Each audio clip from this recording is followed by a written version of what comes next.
Welcome to A2Council Update, a recap of the Ann Arbor City Council meeting on January 6, 2025. This meeting included comments and discussion about updating an agreement for affordable housing at Beekman on Broadway, funding the second phase of a feasibility study for municipal public power, amending city policy for fences, developer reimbursements, and utilities, prohibiting street parking during snow events, restricting the fees landlords may charge to prospective tenants, and setting prices for the sale of new city flags. This is the voting chart for the council meeting on January 6, 2025. All votes were unanimous. One item was postponed. You can find detailed information about this meeting at A2Council.com. Like and subscribe if you would like to see more content like this. After introductory remarks, public comments, and staff explanations, Council discussed agenda items for about 30 minutes. 10 people signed up in advance to offer public comments. 5 people spoke to topics on the agenda. The consent agenda this week included 10 items and expenditures of about $4.6 million. 2 items were pulled for discussion. Council considered the second phase of a feasibility study for public municipal power. The study is designed to assess the estimated cost of taking ownership of DTE assets and transitioning to a public electric power utility. Ahead of the meeting, advocates for public power raised concerns about the shortcomings of this study, that it was not likely to result in enough information to assess total cost. They urged a postponement to re-examine the study's design. Advocates for public power made comments in support of a postponement. My name is Brian Geringer. I am the Executive Director of Ann Arbor for Public Power. And it is our understanding at A2P2 that the Phase 2 feasibility study agreement with New Gen Strategies and Solutions will be tabled today in alignment with our request. And it is extremely important that an agreeable way forward is found, and soon. We need good, reliable numbers to best position this community to take control of our energy future. We simply want to make sure that all of the issues are well taken care of by the time we get to 2026. Stranded costs and going concern range from $80 to $800 million. The largest factor of the uncertainty of the study are around these two costs. And as we understand it today, while $1.7 million are going into this study, only $37,000 are going towards investigating those questions. The problem arises when it comes to considering the intangible costs, and there's simply nowhere close to sufficient funding in the study to deal with all the outstanding legal questions around those. New Gen can't do any more than lay out the city's possible exposure. And we've been told the legal work must be done outside the study because we don't want DTE to know our strategy. We certainly don't. City staff offered an introduction, and council discussed it. The staff committee that will be supporting New Gen Strategies and Solutions on delivering the proposed scope of services includes representatives from the city attorney's office as well as outside legal counsel, which will help ensure that the city's legal team is kept apprised. Because we will not know whether city council will wish to pursue formal municipalization until after the Phase 2 study, those additional resources that may be needed to take municipalization to a vote of the people have not been budgeted for at this time. The question of the ownership of our electric utility is crucial to Ann Arbor's future, and it warrants public conversation and public decision-making ultimately. The information that comes out of this Phase 2 study is really important in terms of making sure that we have that baseline understanding of what taking this next step would look like. So I would just like to better understand what exactly City Council gets from this. I feel like I'm still not clear on that. And I might just need to read more deeply, or I might need more information. Council voted unanimously to postpone consideration of the feasibility study until after a meeting of the Council Administrative Committee. Council then considered an updated agreement for 21 units of affordable housing as part of the development at Beekman on Broadway. The site plan for Phase 2 was changed in 2023 to shift from a townhome project to rental housing, which is needed and has been very successful at this highly walkable location. The developer voluntarily offered to go beyond the obligations that were created in the original project for affordable housing to offer an additional 6 affordable units, which raises the total for that project from the 15 that had been tied to the brownfield financing to 21 affordable units. So we're getting 6 new affordable units. The council members' comments refer to public subsidy that this development received through a brownfield plan. The original 2017 brownfield agreement for Beekman on Broadway describes a project of approximately 620 housing units, a mix of condos and rentals. The agreement included a requirement that 15 of the units would be affordable, about 2.4%. The developer struggled to sell condos in the project, and in 2023, City Council unanimously approved changes. A new plan eliminated condos and added much smaller apartments, which increased the total number of housing units to 736. The developer also removed parking and added a swimming pool. With the addition of 6 affordable housing units, 2.8% of the project will now be affordable. Council unanimously approved the affordable housing agreement. Council then considered a cluster of ordinance amendments at second reading.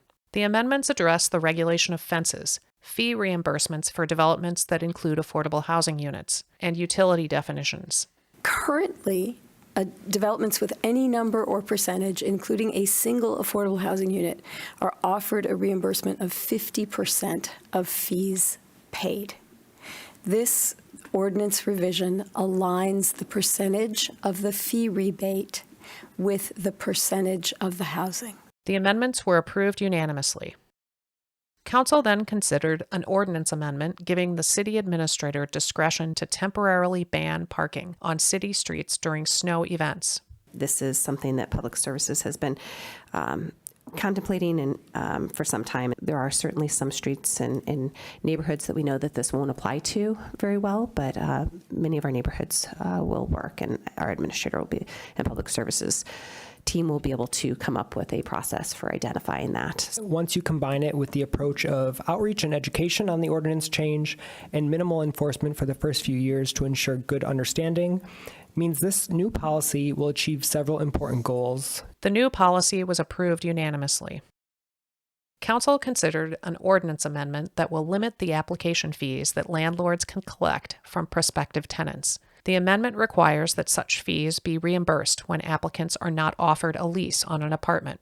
During a public hearing, 13 people offered comments in support. It's really great to have the freedom to be able to pick the right housing and evaluate housing options on their merits, not on the basis of fees that are unfair, that are in the many thousands of dollars, which as a grad student, I can tell you that I don't have that kind of money. In a 2023 CSG student housing survey, students were asked if they were charged pre-tenancy fees without signing a lease and the extent that they were charged. One student wrote, "We had to sign an application fee of $75 per person, a pet deposit of $300.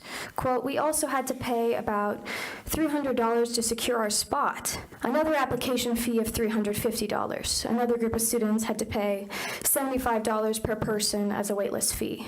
$400, $300, $1,000 lease takeover fee. The ultimate driving force which allows this practice to continue is the complete lack of affordable housing units that address the needs of this community.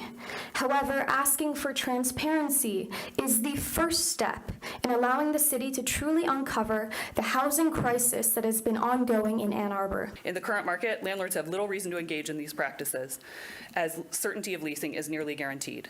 As property managers and owners, we can run a successful business without relying on waitlist fees, pre-tenancy fees at all. I'm here with my fellow members and organizers of the Ann Arbor Tenants Union to voice my unequivocal support for this ordinance, which will bring an end to a much criticized and exploitative practice used liberally by Ann Arbor landlords. These fees in particular take advantage of potential Ann Arbor renters, given that there are many young renters, first-time renters, and students who are in a time crunch to acquire housing before their studies begin.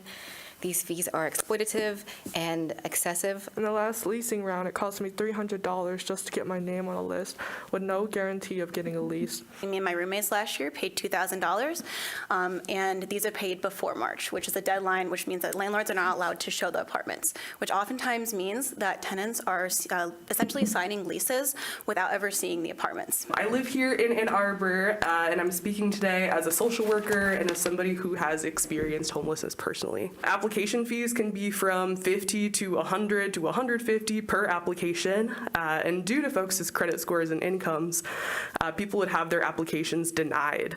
But it's a numbers game, so you have to keep applying to try to get into a place. So a lot of these junk fees can often keep people in this cycle of homelessness.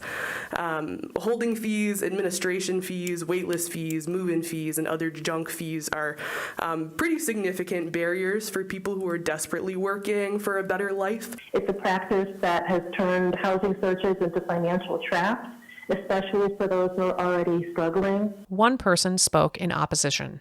My name is James Nichols with the Washtenaw Area Apartment Association. This ordinance will exacerbate the housing shortage by further handcuffing landlords and property professionals, ultimately deterring developers from investing in the construction of new housing units. These fees function similar to security deposits by allowing renters to reserve their place without additional stress and does not add to the overall cost of the 12-month lease. If City Council genuinely seeks to protect renters, it must consider the realities of the market and work towards solutions that increase housing supply rather than imposing further restrictions. Council made statements in support for about 15 minutes. Some of the most egregious fees are being charged in Ann Arbor tends to directly prey on student renters seeking to take advantage of their more limited rental options should they wish to remain in the near campus area. These fees force individuals to gamble with money they cannot afford to lose. Money that could otherwise go toward essentials like food or health or daycare. Healthcare or daycare. These fees are an undue burden for people with low incomes, students, and people using housing assistance or veterans benefits. Increased transparency, as made possible through this proposed ordinance that allows would-be residents to compare apartments to each other, apples to apples, without hidden, unclear, or non-refundable pre-tenancy fees. The one fee that is still allowed pre-tenancy, which the $50 refundable application fee. I was ultimately convinced through some conversations with some of the smaller landlords in town about the disproportionate impact that it has on them. This is an effort to actually make sure that landlords are not, that they're being honest with tenants when they come and apply to say hey, you're probably not going to get in here. We're going to have very little turnover this year, rather than taking a $200 or $300 application fee, pocketing it, and then telling them months later that they're not going to have an apartment. The ordinance amendments were approved unanimously. Without discussion, City Council unanimously approved a $300,000 payment for legal services in response to a lawsuit brought by former city employees. The litigation began in 2022 and alleges that the city failed to grant religious exemptions to an employee vaccination mandate. Finally, Council briefly discussed price points for the sale of new city flags. The city clerk offered explanation. The charge for the large city flag, $65, makes sense. $10 does seem a little high for this. And so it says that we are, it's the cost to produce it. So it would be council's discretion to lower the fee, but that is the rate that would recover the costs that have already been spent. I just hope that we might look maybe for a slightly smaller parade flag that might cost a little less, that might get it out more. The prices for sale of a new city flag were approved unanimously. The meeting adjourned before 9 p.m. with no further public comment. For more details about this meeting, visit A2Council.com. Welcome to this week's A2Council Moment of Zen. When we do table a resolution, the motion is not further considered at the present meeting, and then at a later time, the resolution can come back to council upon a vote of 6 members. There is no time certain when that occurs. The reason I'm a stickler for this is because tabling does not allow for discussion. It's something that can be abused. Postponing indefinitely will not require, my understanding is that kills that.